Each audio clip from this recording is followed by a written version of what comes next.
China considers U.S. tariff exemptions, seeks company input. China is considering exempting certain U.S. imports from its 125% tariffs and has started asking companies for input on which products should qualify, Reuters reported. A Ministry of Commerce task force is collecting lists of items that could be exempted from tariffs. Financial news magazine Caijing reported Beijing may include 8 semiconductor-related items, excluding memory chips. Meanwhile, an earlier Wall Street Journal report noted that the Trump administration was also exploring tariff cuts on Chinese goods to ease trade tensions. Waymo may offer robo-taxis for personal ownership, challenging Tesla's Cybercab. Waymo robo-taxis might eventually become available for personal ownership, according to Alphabet CEO Sundar Pichai. During Alphabet's earnings call, Pichai noted there's future optionality around personal ownership when asked about Waymo's long-term business model. NHTSA unveils new rules to speed up self-driving vehicle deployment. U.S. Transportation Secretary Sean P. Duffy unveiled the National Highway Traffic Safety Administration's new automated vehicle framework to speed up the commercial deployment of self-driving vehicles by cutting regulations. This administration understands that we're in a race with China to out-innovate, and the stakes couldn't be higher, Duffy said. The updated rules will allow certain autonomous vehicles without traditional features like rear-view mirrors to operate on U.S. roads and will simplify crash reporting requirements for self-driving software. Apple to shift all US iPhone assembly to India by 2026. The Financial Times. The company has been expanding production in India, with a new Foxconn facility in Bengaluru set to open soon, and is accelerating the shift amid rising US-China trade tensions. Smartphones are currently exempt from tariffs under the Trump administration, but Commerce Secretary Howard Lutnick indicated that these exemptions are temporary. While Apple currently partners with Tata Electronics and Foxconn for assembly, it still depends heavily on China for components. In 2024, Apple built 12 million iPhones in India and aims to scale up to 25 to 30 million this year. Globally, Apple shipped about 225.9 million iPhones in 2024, with the US accounting for 28%, or roughly 63.25 million units. To meet its goal, Apple would need to roughly double India's output by next year. IonQ to build $22 million quantum hub in Chattanooga, Tennessee. IonQ announced plans to build a $22 million quantum computing and networking hub in Chattanooga, Tennessee, the first of its kind in the U.S. IonQ is partnering with Chattanooga's EPB, a power and telecommunication company, to develop the EPB Quantum Center, which will house IonQ's Fort Enterprise quantum computer. It will provide quantum computing, networking, and application development and support. The Fort Enterprise is IonQ's most powerful quantum computer. IonQ also has quantum computers located in Switzerland, New York, Maryland, and Washington State. Spire Global completes $233.5 million maritime business sale to Kuiper, eliminates debt. Spire Global announced the completion of its $233.5 million sale of its maritime business to Kuiper, along with a $7.5 million services agreement over a 12-month period, post-close. The company used the sale proceeds to retire outstanding debt and plans to invest the remaining funds in near-term growth opportunities.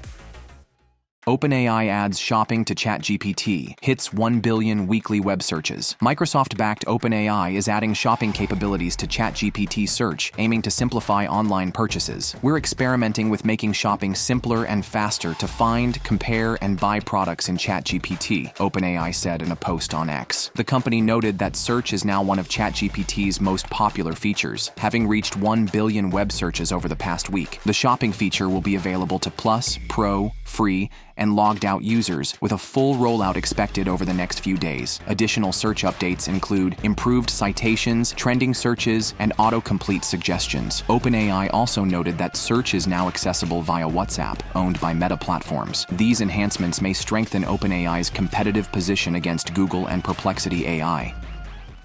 UPS eyes Figure AI's humanoid robots for next-gen automation. UPS and Figure AI first began having discussions about a partnership last year and restarted the talks in recent months about a potential partnership involving humanoid robots. UPS and FedEx use robots in their operations, but neither has deployed humanoid robots yet. Figure AI unveiled its next-generation robot, Figure 2, in August 2024.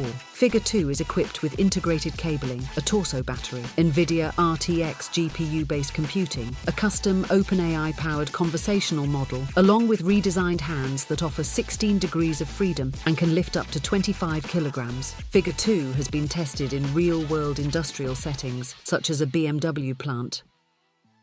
Project Kuiper satellites launch after delay, operating as expected. A United Launch Alliance rocket successfully deployed 27 broadband satellites into low Earth orbit on Monday after nearly 3 weeks of weather-related delays. Amazon CEO Andy Jassy confirmed on social media that the satellites are operating as expected. Amazon's first-generation space-based internet network will eventually consist of over 3,200 satellites, with more than 80 launches planned in collaboration with United Launch Alliance, Blue Origin, and SpaceX.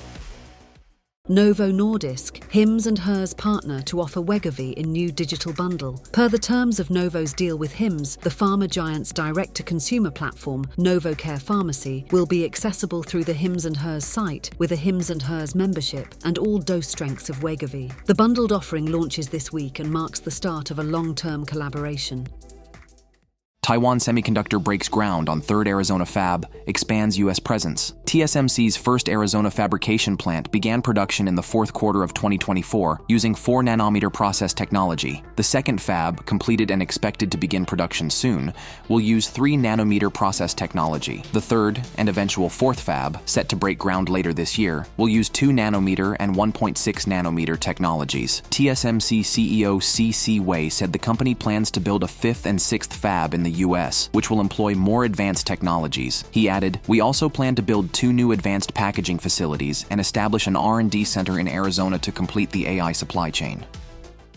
Waymo, Toyota team up on next-gen autonomous cars for personal ownership. Alphabet's Waymo and Toyota announced a preliminary deal to explore developing a new autonomous vehicle platform and improving next-gen personally owned vehicles. Toyota's Woven unit will join the collaboration, bringing expertise in advanced software and mobility innovation. Last week, Alphabet CEO Sundar Pichai hinted at future personal ownership of Waymo robo-taxis, positioning it as a competitor to Tesla's Cybercab.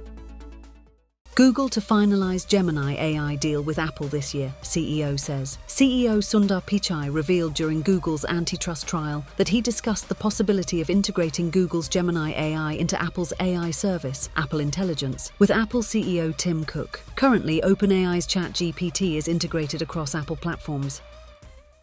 DEA nominee Terrence Cole pledges to prioritize marijuana rescheduling if confirmed. Terrence Cole, President Trump's nominee for DEA head, stated at his confirmation hearing that he would prioritize reviewing marijuana's classification under the Controlled Substances Act if confirmed. He acknowledged the ongoing process to potentially reclassify marijuana to Schedule 3, alongside substances like ketamine from its current Schedule 1 status. While he refrained from commenting on the specifics of the proposal, Cole noted, "I need to understand more where agencies are and look at the science behind it and listen to the experts and really understand where they are in the process. I'm not familiar exactly where we are, but I know the process has been delayed numerous times, and it's time to move forward," he added. "If confirmed, it'll be one of my first priorities when I arrive at DEA to see where we are in the administrative process," Cole said in regards to cannabis rescheduling.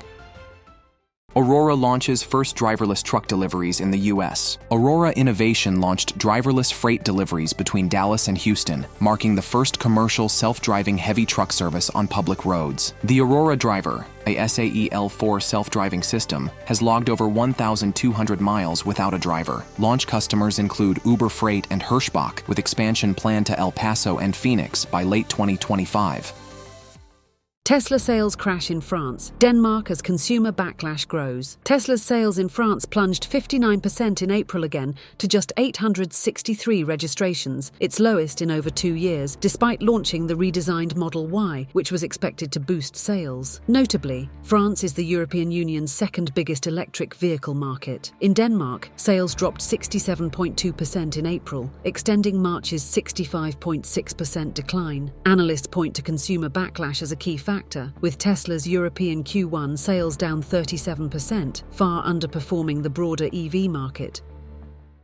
Trump mulls green light for Nvidia AI chip exports to UAE. The Trump administration is considering easing limits on Nvidia AI chip exports to the UAE ahead of Trump's Middle East trip, slated to occur between May 13th and 16th, where he may announce a bilateral chip deal, Bloomberg reported. Trump has questioned why the UAE, cleared to buy F-35 jets, faces restrictions on AI chips. Microsoft Azure's AI services surge, contributing 16% growth in Q3 FY25. So far in FY25, AI services contributed 12% points of growth to Azure in Q1, 13% points in Q2, and now surging to 16% points in Q3. The Q3 2025 3% sequential step-up in AI services growth contribution to Azure is the second highest in magnitude based on historical data available, only trailing the 4% sequential increase from 5% in Q1 2024 to 9% in Q2 2024, JP Morgan analysts, led by Mark Murphy, said in a Thursday note. US and Ukraine forge economic partnership with new investment fund, no security guarantees. Under the terms of the agreement, a new investment fund will be created, jointly managed by both countries. The US will have priority claims on the fund's revenue, which will help offset future US military aid to Ukraine. Initially, the US sought reimbursement for past aid, but Ukraine pushed for a forward-looking partnership instead. While Ukraine had hoped for formal security guarantees, the US emphasized economic ties as a means to ensure long-term stability. European leaders have urged a stronger military commitment, like supporting a potential EU-led troop deployment, but the US has not endorsed this approach.